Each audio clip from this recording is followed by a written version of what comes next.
Lisa, thank you so much for joining me today on the Financial Planner Life podcast. Happy New Year. You're my first guest of the new year, 2022.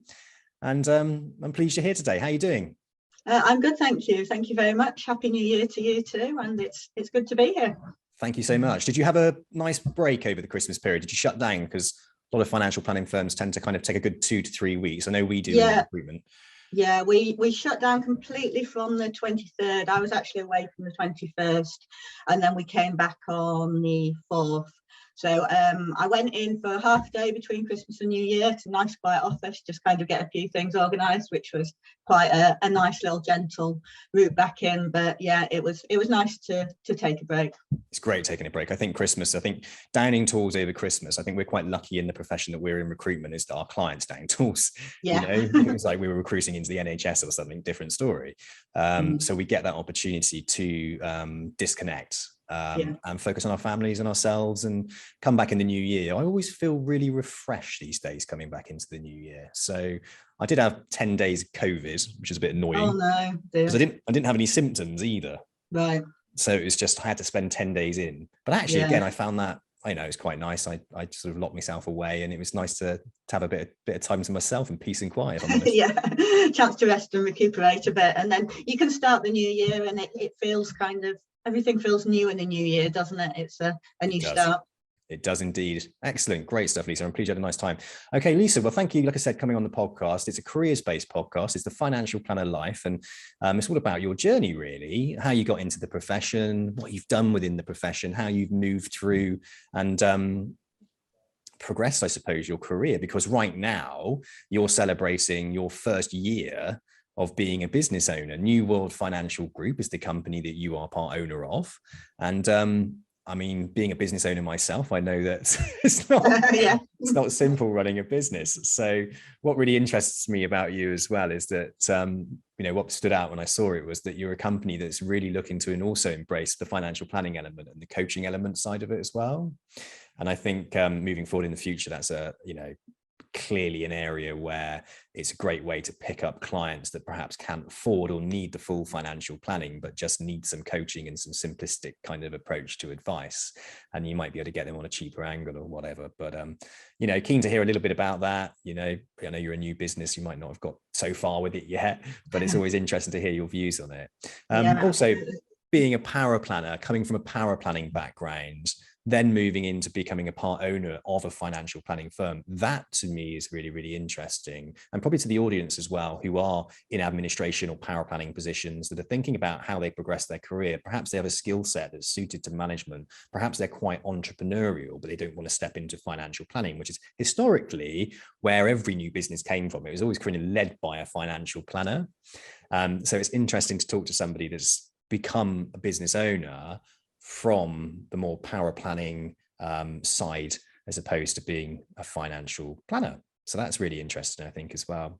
Okay, great. Well, where I always like to start, Lisa, is understanding really how you yourself got into this wonderful profession of financial planning. Could you sort of give us an overview of that?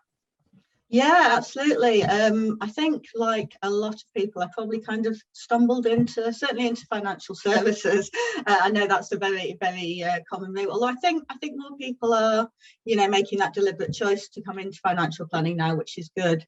So I went to university at 18 to Manchester, like a lot of people, graduated at 21 without really knowing what I wanted to do with my life. So I was sort of looking for jobs. I wanted to stay locally in Manchester, and I kept seeing an advertisement for a case handler at one of the life offices, and I saw it about 3 times, and it started to get to the point where I was like, I need to apply for this. Don't really know fully what it is, but I'll give it a go. So I applied for that. I got the role, and it was a great introduction to financial services. I think it's one of those things that doesn't happen so much now, because obviously the life officers aren't quite what they were sort of over 20 years ago when I started. But at the time we started, we had a 3-month kind of introductory period where we just did an overview of everything really, about the industry, about all the different products, about pensions, ISAs, they were investment, so advisors were maybe slightly after that. Protection, all of those different things was kind of a crash course. So yeah, it was great. I enjoyed it. It was quite a young team, I guess, and because it was a head office, there were opportunities to do, you know, different things there. So I was there for about 5 years. Started off kind of processing cases, moved into actually training people. So those new starters that came in, I did a secondment to actually do the training for them, and then moved over to a more compliance type role there. Okay. Cool, great. Yeah, I agree with you around the life offices and the life businesses. I myself worked for Aviva, and that was where my sort of first exposure to financial services and to financial advice was, because Aviva had a joint venture with the Royal Bank of Scotland and NatWest, and sold like with profit bonds and life protection, whole of life cover, and you know, protected bonds and all sorts of stuff. Yeah. They had those types of things. And I was in a position where I joined as like a customer service agent, talking to the customers and sort of giving them pension updates and all that, transfer forms and all those types of things, information only. And then myself, yeah, I progressed within into the training department. So I train out like what a bond is and what a pension is, and we were going through things like A-Day at the time, so it was like trying to explain to somebody fresh out of college or university what A-Day is, and it was quite a complicated type subject at the time. So yeah, it gave great exposure, as did the banks, didn't it, with the bank assurance side? Yeah, they did. Yeah. I think they're still there, they're just not it's just not as prominent. And also the link into then becoming a financial advisor or moving to financial advice isn't as easy, especially with the banks. Yeah. Okay, cool. Brilliant. So your sort of taste of management, your taste of compliance was in those life offices. So you did that, you were in a life office, but then obviously life offices, in comparison to working for a financial planning firm or a financial advice firm, slightly different. So what made that, how did you make that transition from working in a kind of life office over to a financial advice or financial planning firm? Well, after Provident, which was the first life office I worked at, I moved on to a different life office where it was a little bit different, because I was in an area office rather than the head office. So you got that slightly different experience of being in a relatively small office. You still had that big head office elsewhere, but it was more like working in a small company, I'd say, to a certain point of view. So I was there for quite a while, about 9 years, and during that time I had 2 kids. So I worked part-time for a while, so it was great for giving me that kind of, you know, work-home balance, a little bit of flexibility with taking them to school and that when they were small. And I also got the opportunity to do my diploma, so that was, you know, great from the point of view of upskilling. I guess I was doing a little bit of team management at the time, but by the time I kind of got to the end of my period there, I was a lot more aware of what I wanted to do and the areas that I wanted to work in, and I was getting more and more attracted to the technical aspects of it, and of ultimately the paraplanning. So that was something that was still kind of developing at the time, and I probably didn't realise myself how much it differed between officers, from being kind of purely administrative to being, you know, full on reviewing the case, providing all the advice. So in some ways I got very lucky with my first paraplanning role. So we actually moved from Manchester to Teesside. I took a few months out with the kids. My youngest was just starting school, so I thought, right, done a big upheaval, you know, get them settled into the new school and that, and I thought, well, this is my opportunity now to go back to working full time and to actually really start to progress my career a bit more. So as I said, I was quite lucky to get a trainee paraplanning role up here, and also the company that I worked for was very progressive in terms of paraplanning. So unlike some companies where it is, I guess, glorified administration, the paraplanning role there really did encompass everything. So we would, you know, get a case, all the information would be collected by the administrators, and we'd get all the clients' aims and objectives. We were using buoyant cash flow modelling at the time, and you'd take that case and you just build this plan for them. Yeah. And, you know, we had the opportunity to put everything together to work out the best way of helping them to achieve what they wanted to achieve. Yeah. And I love that. I found that great, that being able to pick up this fresh file with all this information that you don't know what's going to be in there, and take it and actually try and make someone's kind of retirement or whatever it was they wanted to achieve possible. It's interesting, isn't it? Because when you describe it like that, the role of a power planner, I think often people think that that's the role of the financial planner, the actual advisor, the client-facing financial advisor. Where now you're seeing more and more and more that the financial advisor holds the relationship, goes out, wins the client, passes that folder, as you described, across to the power planner, and the power planner looks at it and goes, whoa, let's have a look at this then. You know, absolutely, yeah. And they get stuck into it, and they look at it, they do the research, and they can see straight away what they can, what they can't do, and have a more of a detailed, thorough approach that someone who's going out to win clients, for example, or hold the relationships, doesn't have that time to do. And that's why that power planner role came in, didn't it? And that's why it's become more and more prevalent as the more and more pressure upon the advice firm to deliver sound financial advice that's right, but also the pressure upon you guys to evidence it correctly. Yeah, and I think it is incredibly important to have those two people working together on it, because if you've got one person just doing everything, then the chances are they might miss something, or there might be better ideas that they haven't thought about. Having two people really properly work together, explore all avenues of the case and look for the best possible outcomes, that's got to be good for the client. Absolutely. It's a definite positive relationship, and we'll move into that conversation shortly, actually. One thing you mentioned there, and I always kind of want to pick up things that people say and just sort of analyze it a little bit. There was the glorified administrator and power planner, something that we've sort of come up against over the years as we start to categorize the role responsibilities of what a power planner is and what an administrator actually is. And I think people can and have done previously fallen into the role of, say, an administrator, and the company calling it a power planner and not doing it. Perhaps they might be doing a little bit of report writing, but they aren't doing the full nuts and bolts, nitty gritty of what true power planning is.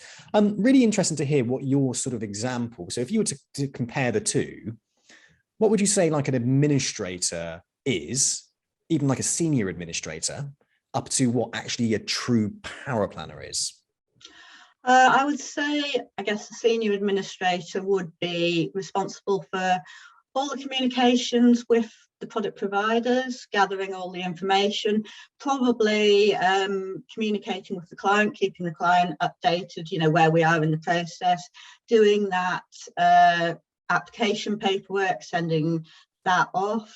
Whereas the power planner would be, I guess, taking that case when that information has already been prepared, actually exploring the advice options, doing the cash flow modelling, looking at the investment options, what's suitable for the client, analysing their risk profile, tolerance for risk, capacity for loss, all of that information, reviewing the information that the administrator has gathered in terms of understanding exactly, you know, what the plans they've got, whether there's any particular benefits to them, and then ultimately putting all of that together and then reviewing that with the financial planner, and together formulating the advice.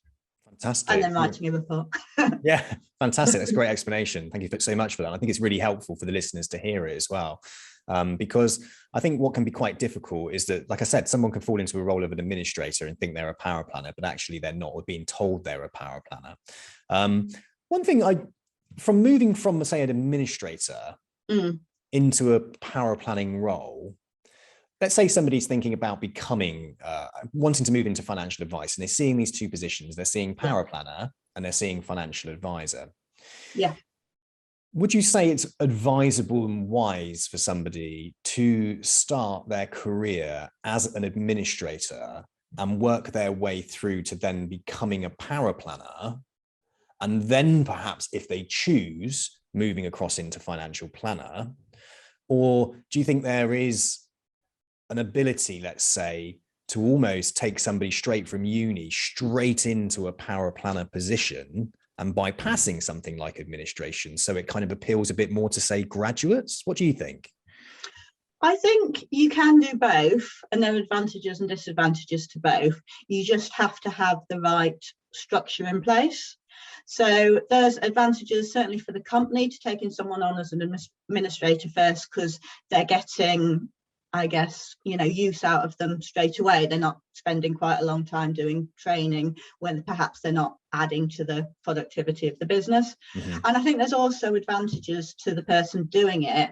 I mean, my first roles in life offices were all administration based, although I went straight, when I went to a financial planner, into a paraplanner role. I guess I'd had that, experience elsewhere. And it is good for learning about the products, for getting used to speaking to providers, for learning some of the terminology as well, because there's a lot of very kind of detailed terminology in financial planning that everyone thinks everyone else understands, but if you're new to the industry, of course you don't. No. So there's definitely advantages to that, but I appreciate as well that that's not going to be right for everyone. Some people, want to perhaps move a little bit quicker. And I think there are definitely ways of doing it where you can go straight into a paraplanning or even a financial planning role. After I'd kind of done paraplanning for a while at that first financial planning firm, I did move into a training and development role there. And what we did do is we ran a 3-month induction course for both new paraplanners, some of which were straight out of university, and for a couple of new financial planners who tended to come from different careers. And it's time heavy, I guess, for the company in terms of doing it. And what you need to do to make it work is you have to have that team around them that can support them, that can make sure that in those early days everything is checked and double checked and triple checked, so that there can't possibly be any mistakes. But also you can compartmentalize what they do. You can get them signed off on certain bits early on, so they are contributing to the company while they are still learning. So it's definitely doable. It's something at New World in the future we definitely like to look into, running those schemes to actually bring more people into the profession.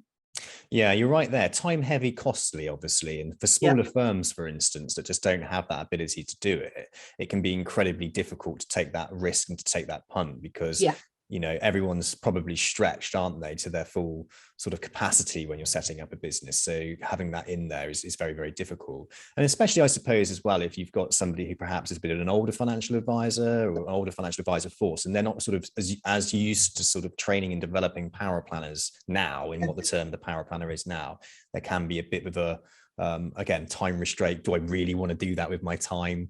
And it's great to see things like the Verve Group, that are training and developing paraplanners to then put them into financial planning firms. And I think that is an area that will grow massively. And that's what I'd like to see, is that pre sort of skills training that prepares them for going into that type of role. Because, for instance, if I hear people say, well, if I get the level 4 qualification, Sam, then I'm a financial advisor. And so, well, not quite.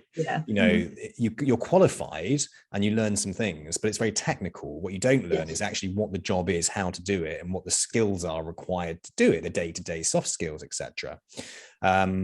Well, I know Michael Pashley's created a qualification that sort of teaches those skills and helps with somebody preparing them to become a financial advisor, which is really, really useful. Love to see something that around power planning. And it's great because you're actually part of a mentorship group, aren't you? That's right, yeah. The Paraplanner Club with Sian Davies-Cole, who I had on the podcast also.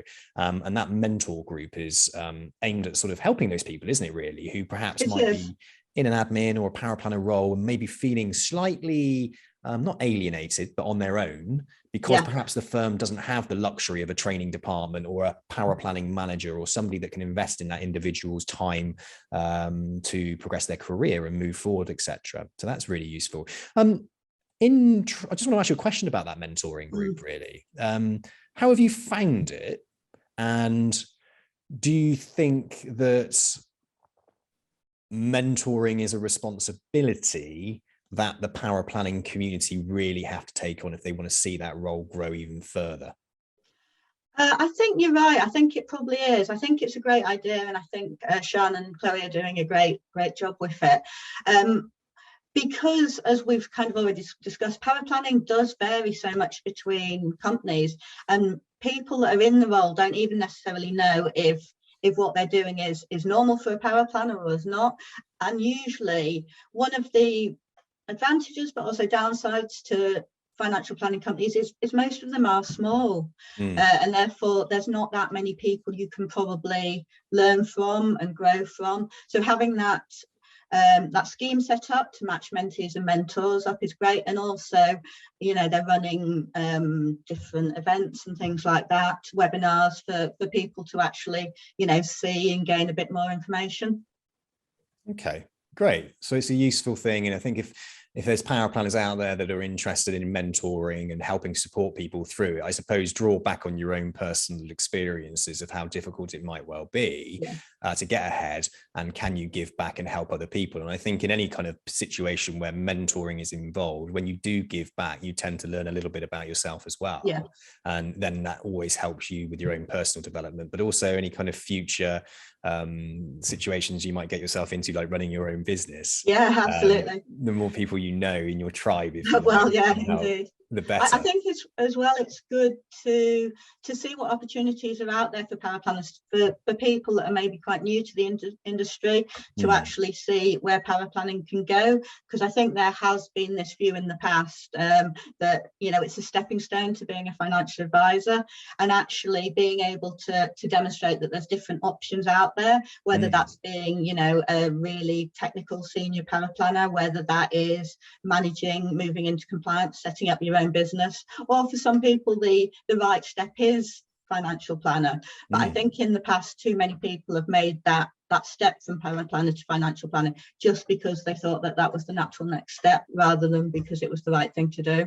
Because it was the right thing. Yeah, exploring that area as a career within its own right has lots more opportunities, and you know, it's only going to get bigger and it's only going to grow, and the need for individuals within compliance positions and management positions and all the different levels of power planning as well, because it's going to become more and more compartmentalized, isn't it? And we talked a little bit about this. I had someone else on the podcast recently, and we spoke about the sort of structure of a power planner role, because all you see is power planner.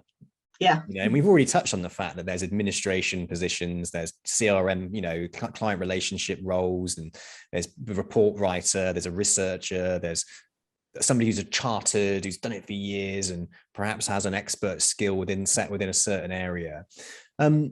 If you were to compartmentalize this now, based on your experience of actually going through the power planning route and eventually running your own, being part owner of a financial planning business, if you were to compartmentalize that career progression, if you like, that route, and create a career structure, how do you see it? How many roles are there within the term power planner, for instance? I think within the term power planner, there's probably if you are talking not administration, you know, what I'd classify as, you know, properly paraplanner, I think there's probably trainee paraplanner, which is the point you're probably still doing all of your exams, you're still learning all of the different systems, you're learning. I think a lot of the time you perhaps don't even necessarily realise what you don't know, you know, those things that kind of suddenly jump out at you if you've got that experience, like figures that don't quite look right, things like that. So you're still learning all of those things, and hopefully getting a bit of mentorship internally or externally. And then there's what I would classify as a paraplanner, which would involve working with the financial planner to formulate the advice, making sure you understand all of the plans, the products, the recommendations you're making, the investments, having the ability to work all those different systems you're probably using, like analytics, cash flow modeling, bringing it all together, and that report writing as well. Then there's probably, moving on from there, you'd probably have senior paraplanner or technical paraplanner, or maybe technical planner. And that's the one that is really the technical expert, that has that, you know, really in-depth knowledge. That's probably the person that everyone in the company goes to if they've got a question. How does this work? How does that work? Doing all the standard paraplanning stuff as well, but, you know, that really, really deep knowledge. And at that point, I'd have thought, you know, on committees and things like that as well, you know, contributing to due diligence committees, investment committees, hopefully starting to, you know, mentor people that are coming into it. And they're probably the three main power planning ones. And then you've got your options, I guess, from there. Where do you go from there? Do you want to go into that technical role, or would you be more suited to a management role? You know, there's obviously power planning managers, but it is quite a different job to power planning. I've done power planning management in 2 different companies, and you're not sat there, you know, analysing cases, writing reports anymore. You might be checking other people's cases, but your time is taken up differently. So it is a different role, and it is a different skill set that will suit some people and not suit other people. For other people, it might make sense to go into compliance or to financial planning. Great. Really great breakdown. There's lots of options. It is, and brilliant that you articulated that so well, because it's very difficult sometimes to for someone to understand that there is all these different types of routes. And it's really good also for anybody who's listening that runs their own financial planning business, that, you know, you can break down the role of a power planner. There are different levels that you require. You don't have to have the most senior technical power planner. You don't have to possibly have 3 if you're a small business. You can have people at different levels of experience and different levels of knowledge, and really break it down, and therefore kind of nurture those people coming through and help build your business through training and development, whilst people are working on the areas that their skill set sort of demands and requires. So I really like that. And also the moving into the power planner management route as well, because again, there are individuals that move into power planning that would like to just do what they want to do, perhaps could be more introvert than extrovert in the beginning, but actually have a desire and a skill set to want to be managers. And it's great to see that now people can move into those management positions, but like being a manager, it takes you away from the thing that you were interested in the beginning. And that's always something to bear in mind, I think, with any manager role. The feeling of being a manager gives you the level of prestige. You know, my friends think I'm a manager, that means I've got a bit more control, or, you know, I'm doing, you know, it's an element of prestige. And sometimes be careful what you wish for, isn't it, in a role? Because it takes away the things that you love about it, and then you're having to deal with people and also how they work. And your background in training and development obviously helped you massively with that, as did my training and development background as well. But it's a toughie, it's a struggle, it's hard. But that's good to hear that there are those routes. I'm going to just sort of, if you were to sort of put a time scale on that, right? Let's say, for example, somebody joins and they're a trainee power planner. What do you think time scale wise, realistically, would it be for somebody from a trainee level all the way up to, say, being a senior technical power planner? What do you think a realistic timescale for somebody to do that would be? I think it depends massively on the person. Also probably their prior experience as well, what they've done before, you know, whether they're bringing stuff to it. So it's difficult to put a timescale on. I mean, a lot of companies will put, you know, say 5 years and things like that, but I think that is quite restrictive, because some people will develop quicker than that. But you do also need to bear in mind that if you are really being that kind of deep technical knowledge, it does take some time and experience, mostly experience, to be able to be in that position to know that. So I'd probably say anything between 2 to 3 and 5 years, but it like I said, it depends on the person. It depends what they're exposed to on a day-to-day basis as part of their job. It depends who they are learning from, and it depends how committed they are. It's really important also that the companies that actually hire these power planners do have that clear career plan in place, and they can break it down with timescales and expectations of what somebody should be learning at every stage, but also really what their salary and benefits package is going to look like running alongside that as well, just to kind of give somebody the fact that okay, within 2 years I should be at this level of earnings, and I should be at this level of knowledge, and I should have these many qualifications, and I should have ticked these many competencies off my list. And I think a lot of companies fallen down on that front, and what you then see is the power planner then go, right, well, I've got a little bit of experience here, they're not nurturing me, so I'm going to sidestep into that company and sidestep into that company. And that's how a lot of power planners have kind of moved around. I think keeping your staff in place and having something that's clear career structure based will sort of nurture them for that 5-year period, and they won't move if they feel that they've got the objectives that are there in front of them, they can see it and it's tangible and it can be done. But, on the other hand as well, it's great, isn't it? Because anybody that's got that level of experience, because it's such a sought after position and companies are crying out for good quality Yeah. paraplanners, you've got the choice and you can look around a little bit. So you're not sort of, open your eyes a little bit to what might be out there if you're struggling a little bit on your own, would be my sort of advice around that. Yeah. Brilliant. I agree completely. And I think it is about, recognition, I think what everyone wants really is recognition for a job well done, whether that's in the form of pay rises or praise or, whatever form that may take. And I think that clear career structure is really important. It's something we do, have in place at New World for paraplanners and financial planners, and I think in terms of timescales, one of the steps you have to have had a minimum of 12 months as a financial planner. And I think that's it in terms of time scales. It's really around, knowledge, what you're doing, what you're demonstrating, what you've, passed in terms of exams and things like that. So hitting your KPIs rather than being strictly time-based. Can I ask as well, with paraplanning, do you think the qualification route that you take is also important? So whether or not you're CII or whether or not you're going through, any, LIBF, for example, do you think it's important, the route that you go down, or is it all the same when it comes to paraplanning? I don't think it's all the same, but I'm also not sure that any of them have got it quite right for paraplanning yet. Right. So I went through the CII route, and that's what we're using at the moment. And that's great for technical knowledge, but it's not great for day-to-day skills for either financial planners or for paraplanners, really. There is that big gap there.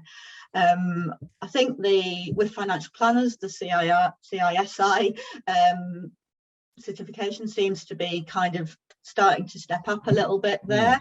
But in terms of paraplanners, I think there still is a bit of a gap in terms of getting that, exactly right. I know the CII have got the paraplanning certificate now, but I've heard a little bit of people struggling a little bit with getting through some of the coursework, just because it's maybe not entirely clear exactly what they're wanting from the people doing the assessments, which does make it very difficult. Yeah, it does, doesn't it? And especially if you haven't got anybody really within the business that's done it before. Yeah. So, you're then reliant, aren't you, on those external trainers, and then perhaps those external trainers might be focused on getting through the exams. Yeah. Like the ROs, for example, and maybe not so much on these niche and sort of specific qualifications relevant to the role of paraplanner. But I can imagine that will grow, and there's stuff out there. And if there is anything out there and anyone knows about it, send it my way, because it'd be really interesting to talk to those people. I mean, there are apprenticeships out there now, which is, I think, good for both financial planners and paraplanners. I think having that extra support through the apprenticeship is good and helpful. I think probably the only bit is whether could each company kind of does things their own way. There's still that additional learning in terms of, how does your company work?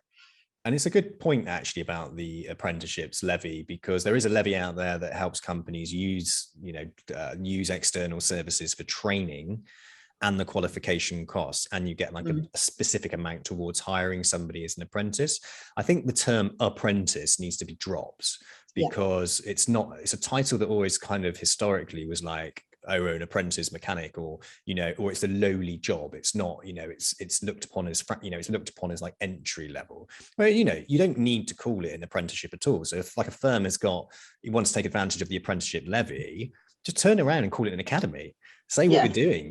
We've got an academy and we train you, an external trainer comes in, so it frees up our time, so we're not having to be put, all those things. And it's like, use it in that way, just repackage it, because it's there. And it's really, really interesting, because not enough financial planning companies actually use it as an external tool to help grow their businesses.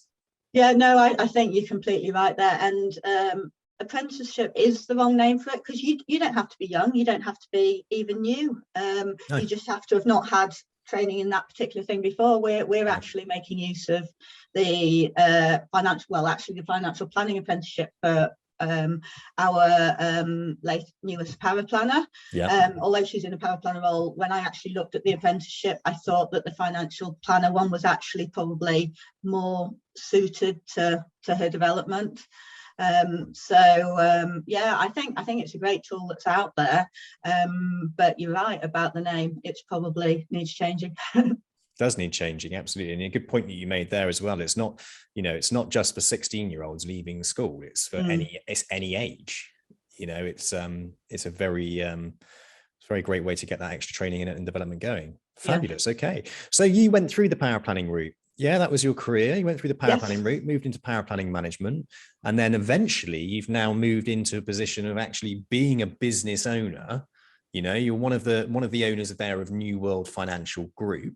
And that's really great because, again, seeing people that move through the paraplanning stages, move into running their own businesses, you see a lot of the external outsourced paraplanning companies setting up and people setting up those and running those. But a paraplanner then, or a paraplanner move stroke compliance, moving into being part of the business and being the business owners. Yes, that happens a lot. But again, it just reinforces that route. You can be an entrepreneur within the route that you went down as well. It's not just about being the financial advisor to be an entrepreneur. It can become from the back office functions as well, the support functions. So just tell us a little bit about New World Financial Group then, because it's been going for 1 year. Congratulations. That was quite recent. Yeah. Tell us a little bit about the company and why you set it up. Yeah, so we set it up. We've been going for 1 year, as in we've been trading for 1 year, but actually we've been set up for over 2 years now because we had to go through the FCA authorization process, which obviously takes a while, and then a little bit of getting everything ready to start trading. So yeah, myself and a colleague that I worked with at a previous firm, we both had experience on senior management teams before, and we'd had a good idea of what we really wanted a perfect financial planning firm to look like. So we spent quite a long time kind of discussing it, developing that.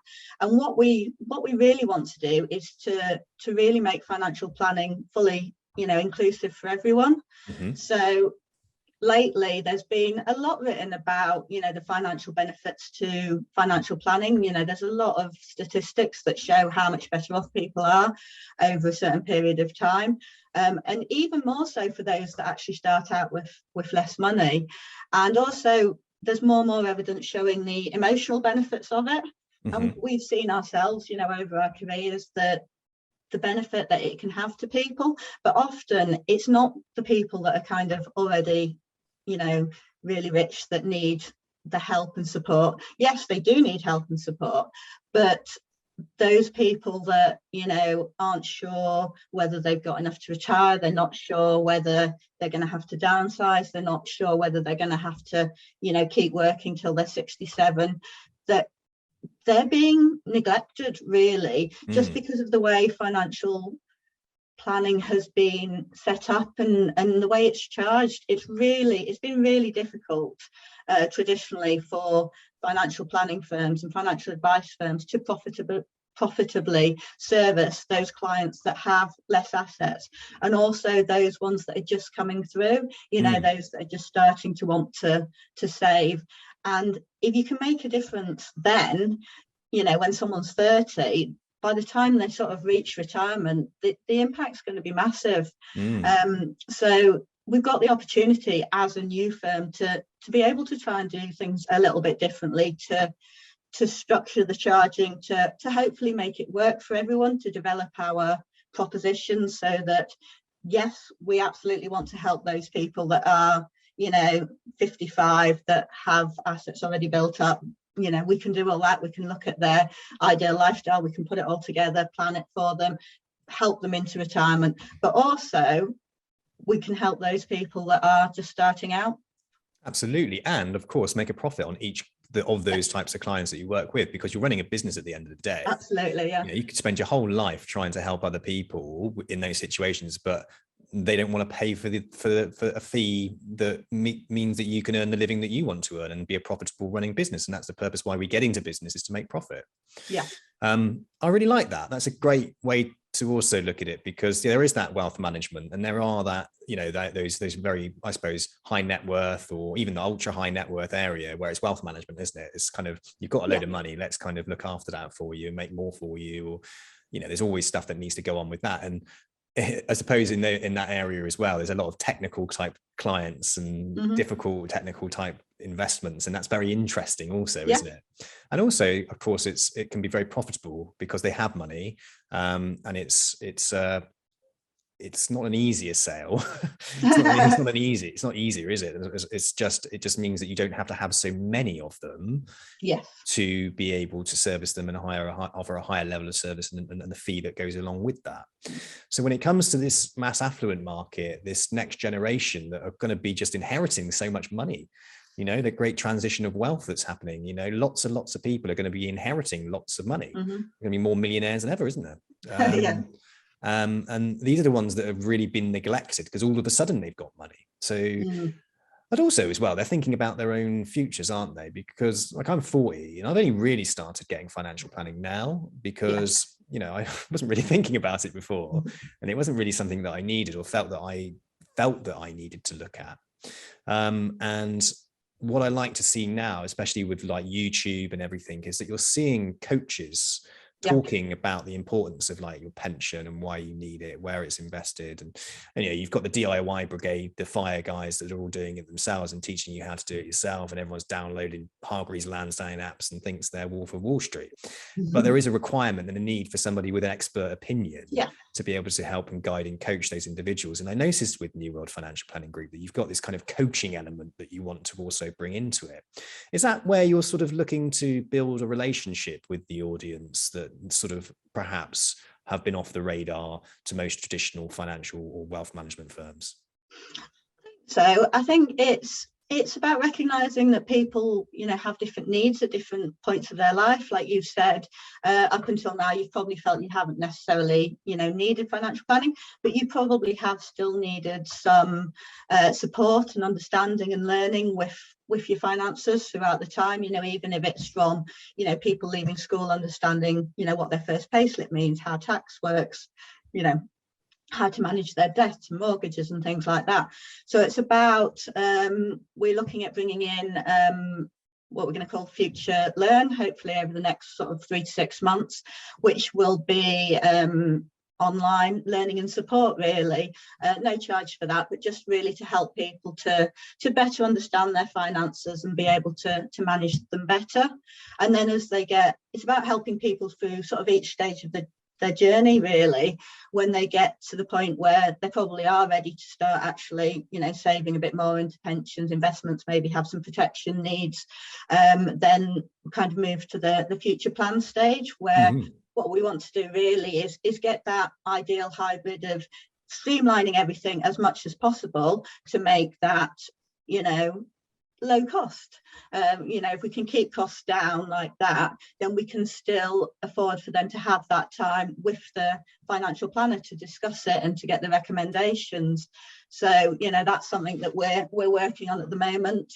And we're running Future Plan, but what we want to do is really look at the costings and try and bring that down as we streamline it more and more, and hopefully, actually eventually move that to a more subscription-based basis where people can pay for it like they pay for the gym.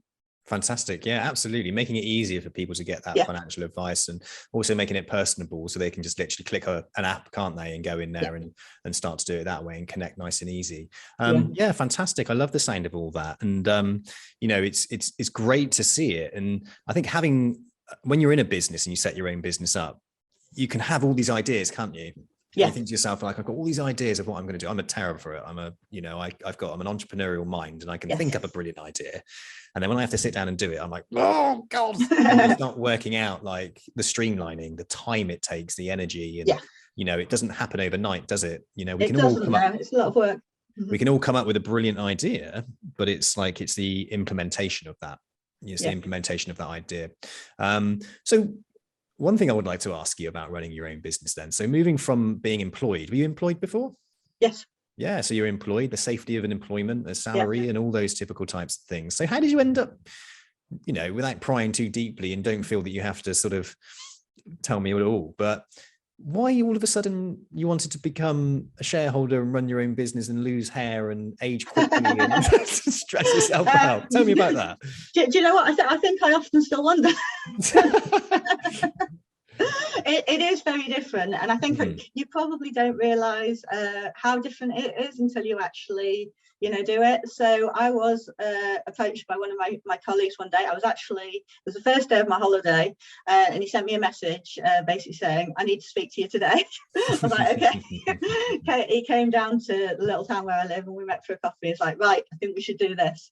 And I was like, yeah, great. I'm going away for a week. So I think we got down there about 11 o'clock and sort of sat with my husband and talked about it, and we drank a lot of wine.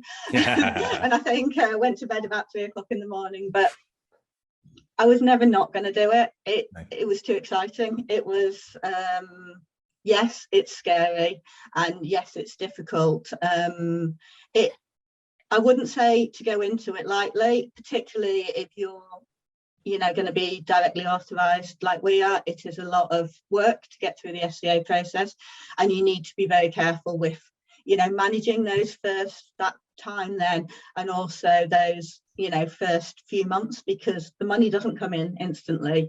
You need to make sure that you are covered. We had plans in place. We did consultancy work in the meantime, which was how we were able to keep ourselves going up until that point. But and even though I'd sort of worked for 2 different financial planning companies and been on the senior management team at both, I thought I understood everything about, not everything, but about running a company. And I thought, I know this. And it's completely different when it's your own. And those first couple of months, when you realize that you're the one that's responsible, you're ultimately responsible for these people that you've employed, because we employed 2 financial planners from day one. We are very unusual in the fact that neither myself or Sam, a business partner, are client facing. We're sort of doing all the work behind the scenes, but we did employ 2 financial planners. So it's like, I'm responsible for this person, for making sure that there's enough in so that they get paid, for growing this business. And I found that a culture shock and quite scary for the first 6 weeks, and then I probably mostly got over it. Well, that's really interesting, actually, that you both are non-client facing.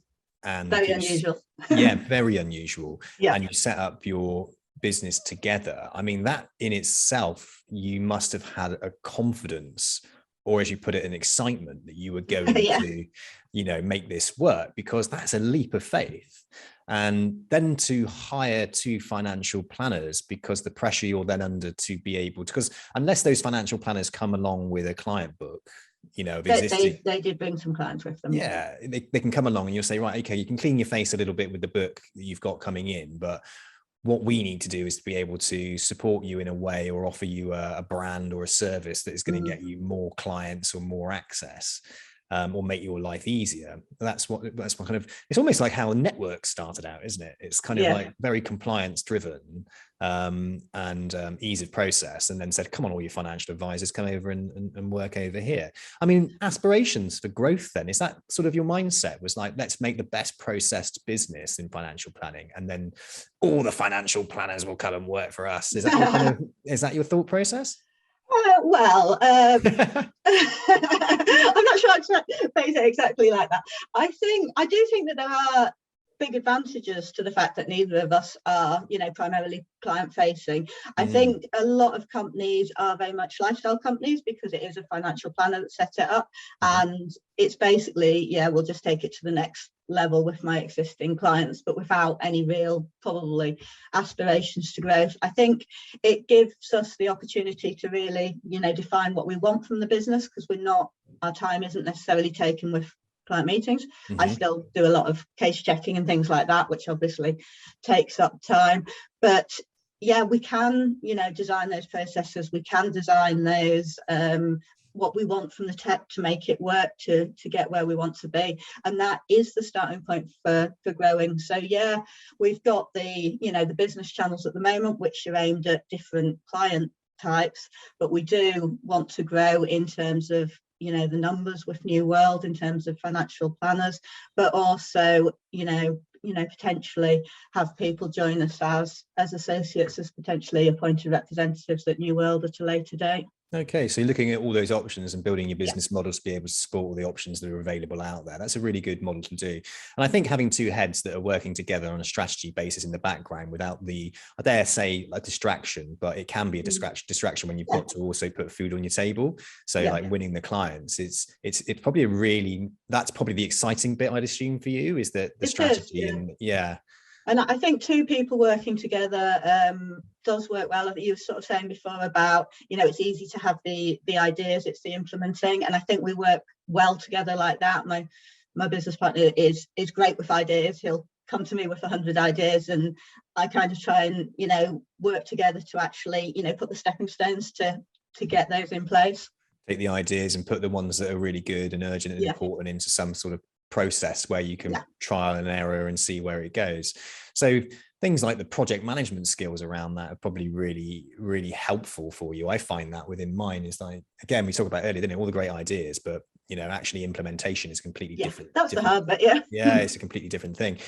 You are obviously a startup, and I do think we're in a startup phase when it comes to financial planning firms. I think, there's going to be more and more smaller firms growing because there is more and more support for those firms to be able to grow, whether that's outsourcing work on a cheaper basis, marketing, branding, website building, databases, even things like programming to create specific bespoke tech that's relevant to the actual firm itself. It's a lot more available, and people are a bit more savvy around how to do it.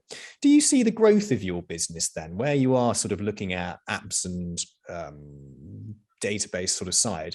Do you sort of focus your attention more onto the off-the-shelf selection, or are you thinking about more bespoke and growing it and working with, say, somebody to develop those apps and processes for you in a bit more detail? We've actually just started working with someone who's also set up a new company, but a tech company, to over the next 12 months to start to build those processes and apps and that technology side for us. So that's something we've literally just started in the last week.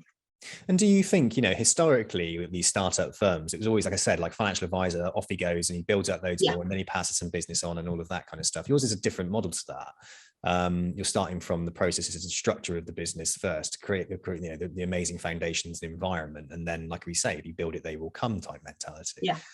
Do you feel like you're going to then build upon your team internally and hire like marketing managers and perhaps relationship managers or people in-house that develop tech and or a bit more IT savvy? Or do you think you'll always kind of look at that on a more outsourced basis? What do you think? I think potentially long term. I think certainly in terms of like relationship managers, I think we definitely would, and probably sooner rather than later. Marketing, yes, definitely, potentially. Up until now, we've kind of worked with different companies. I think with marketing, there's so many different strands to it, and also because we're targeting different aspects at different people, it does mean probably that there's not necessarily a one size fits all in terms of marketing. So it might be that different people are needed for different parts of the business at different times. But I think it is probably something that will come, in-house to a certain extent eventually. And the same with tech, really. So experiencing your first year, okay, if you had a crystal ball a year ago and you could predict the future, what would you have told yourself? What would you have told yourself a year ago? Keep calm. Mostly that. I think keep calm, don't panic, it'll be fine. Things take longer than you think. I always kind of think I can do things, quicker than I can, and then have a tendency to get frustrated with everyone around me that things aren't going as quickly as I would like them to.